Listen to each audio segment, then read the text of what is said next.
Before you can start making a branded niche dropshipping store, you have to pick the niche that you want to work with. I'm going to teach you my triple segmentation method for determining a niche that isn't too narrow or too broad. This is also the beginner-friendly way to pick your niche.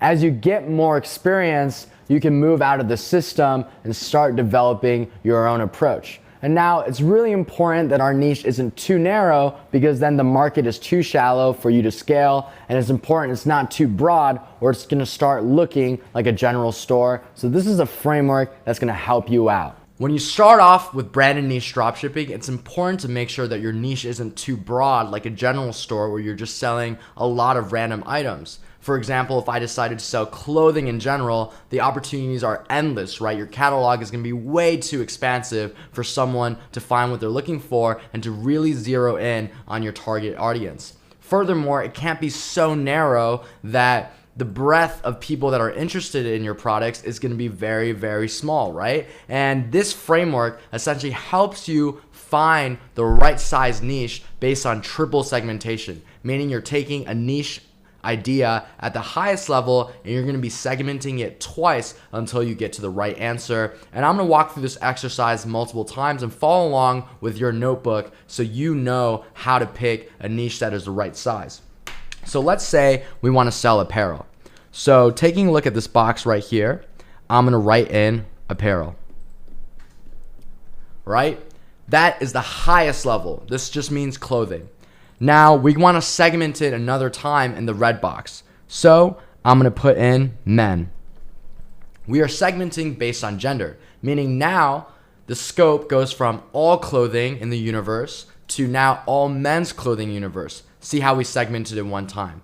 And now I'm going to do another one. So out of all men's clothing, I want to focus on prep. So this has been triple segmented. So now the niche that we've come up with using this exercise is men's prep apparel. And now this is a very, very healthy size for a niche. It's not too broad like all clothing in general, and it's not too niche because if I segmented another layer, let's say I said men's prep apparel that is only for summertime, again, that kind of alienates a lot of audiences right now, right? Now the store is only viable in the summer and only viable for people that like preppy summer clothes for men. So we're gonna go through this exercise another time. I'm gonna put the top category as technology. Super broad, super generic. Technology can mean anything that runs on electricity, right? Now, under technology, I'm gonna focus on visual technology, right? So visual technology, this kind of includes anything that you are going to watch with your eyes, right? But there's still a little too broad. Are we talking about televisions? Are we talking about VR? Under visual technology, let's go another segment deeper. So let's just say it's going to be VR, right? So now we went from technology to visual technology to VR. So now our niche is going to be VR devices, right? Again, not too broad like all of technology, and it's not too narrow. If I took VR devices even narrower, let's just say as a crazy example, VR devices that also have crazy sounds, right? Again, now your product line is way too narrow and you're not gonna be able to capture a sizable audience. So I'm gonna do this exercise one more time so you know exactly how to apply it, and we're gonna go back to apparel, right? So I'm starting at apparel. And this time, let's segment by gender again. And we're gonna go with women, right? So now it's a universe of female apparel, and one more level of segmentation as a part of this triple segmentation approach, we're gonna do casual. So now it's gonna be casual female apparel. We're not gonna have any suits, we're not gonna have any gowns. This is gonna be casual clothes that women can wear day to day. Again, not too broad and not too narrow. So now I want you to take this framework and play with it and try to discover some niches that you would be interested in. Now that you can use the triple segmentation method to generate some ideas for niches, I'm going to share with you the metrics that determine a good niche. I'm going to say right now, that choosing a niche is something that people spend way too much time thinking about. And I don't blame them, because general stores and single product stores are all about finding a viral product and less about execution. It's kind of trying a lot of things and winning the lottery. It's the exact opposite with branded niche dropshipping, because there's a lot more moving variables that you can differentiate on. I'll give you an example. Just because you choose to sell sneakers and I also choose to sell sneakers doesn't mean that we'll get anywhere close to the same results, because there's a lot of differentiating variables. We're gonna have different websites, create a different branded feel, create different advertisements, and adopt different targeting strategies based on all of the above. With the sneaker store example, you could decide to make a sneaker store that's very streetwear and urban themed. Or you can make a sneaker store that's more like an artisan, artsy store with crazy designs. Or maybe a Payless shoe store that's heavy discounts and kind of an Emporium, Costco of all shoe stores. The options are endless. All of these different approaches will also result in different advertisements, different targeting, different messaging, and different website designs. In this way, branded niche dropshipping is less about finding a viral niche or a set of viral products. It's more about creating a viral brand out of a niche that you choose and figuring out the right way to execute that niche. With that said, here are some metrics that you should rely on as you decide which niche to choose from. Number one, this is by far the most important one. You need to have an interest in your niche. And I can't emphasize how important this is, because this may sound silly, but I'm actually really serious. Making your first profitable dropshipping business is gonna be tough work.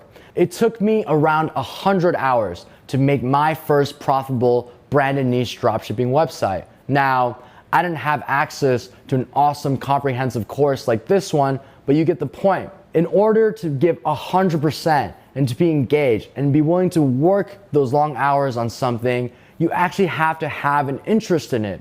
This should feel exciting because you're about to make your own brand in something that you care about. That's the most important thing in picking a niche. Number two, you need to make sure that AliExpress has suitable products for your niche. This is an obvious criteria, so before you rack your brains too hard on the niche you want to use, I'd browse around AliExpress and make sure that it's an actual possibility. Number three, the products that you choose to sell on your store have to be competitively priced compared to major brands. I'm gonna give you guys a golden rule on how I price products. I like to achieve at least a 60% gross margin on products that I sell. Don't worry, we'll talk about margins, pricing strategies, and other things more in depth in later lessons. The reason for needing at least a 60% gross margin is that it gives you room for advertising costs, customer support costs, and more.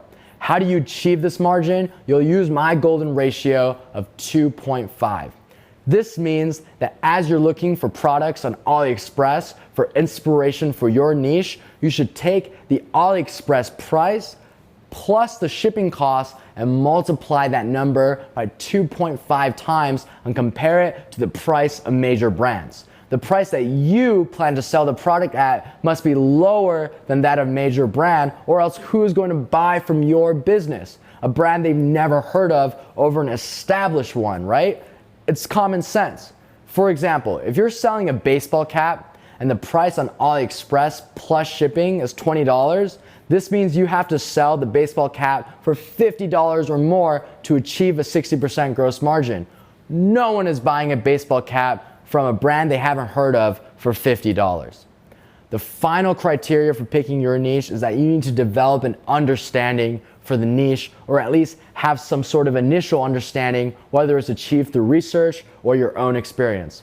This is why I always recommend for someone's first niche to be something that they're passionate about. If you don't know the first thing about female handbags, I wouldn't choose this as your niche. This was one of my first major mistakes in dropshipping. I did a lot of analysis here and there, read business articles all over, did this framework and that framework, and finally decided female handbags were a great niche.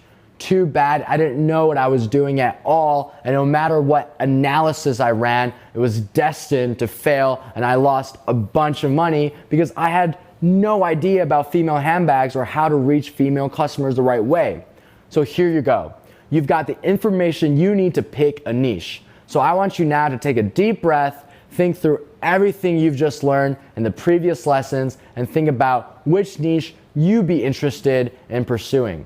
Just to give you guys some more assistance, I've attached a viral product and supplier report. It's a comprehensive list of all the categories available on AliExpress and the most popular products within those categories based on factory order volume and how many times these products appear on Facebook ads, especially engaging Facebook ads.